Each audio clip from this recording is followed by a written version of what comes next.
With the first 3 years of life being so packed with learning, playing and growing, many parents find that it can be, a little bit difficult to keep up with it all. So please tell me, Mel, what are 5 things that people can test with their 3-year-old?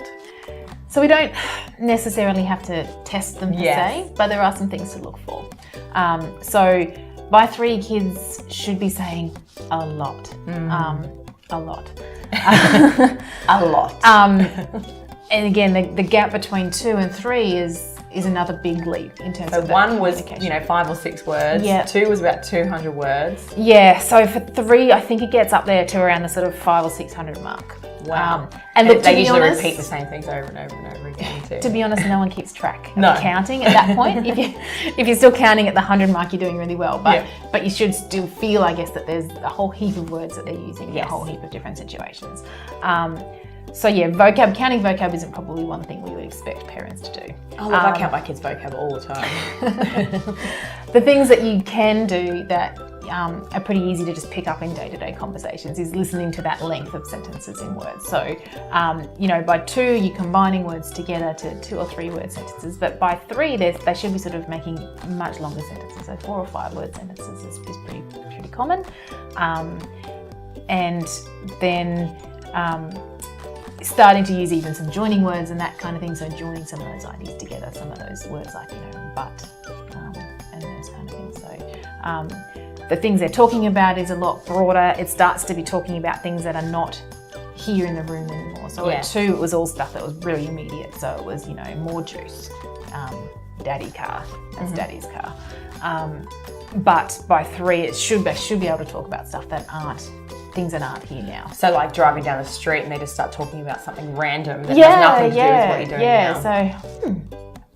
So, we make cupcakes, Mummy. Yes. That kind of stuff. Or even then the grammatical stuff probably should start to be in there by 3 as well. So you should start to get some plurals. You should start, which is that S on the end that means more than one. So dogs, cats. You should be getting some possessives, which means that someone owns it. So it's mummy's car versus daddy's car, rather than mummy car or daddy car that you would have gotten before. And things like ing endings on words. So running, playing, jumping, rather than just run, play, jump. So they start to... Wow, I didn't think of that. So they start to get some of that real sentence structure that means that they start to sound more like adults than the babies that they were before, because those sort of little markers start to drop in. So if by 3 they're not using some of those little markers, if you're not getting that sort of length of sentence, then they're probably the big ones.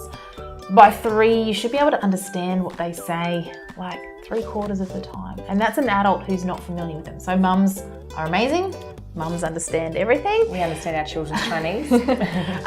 But if grandparents, teachers, or just random people in the street are going, oh, what's he saying? And you're finding and being an interpreter for your child all the time, by 3, most people should be able to understand him most of the time.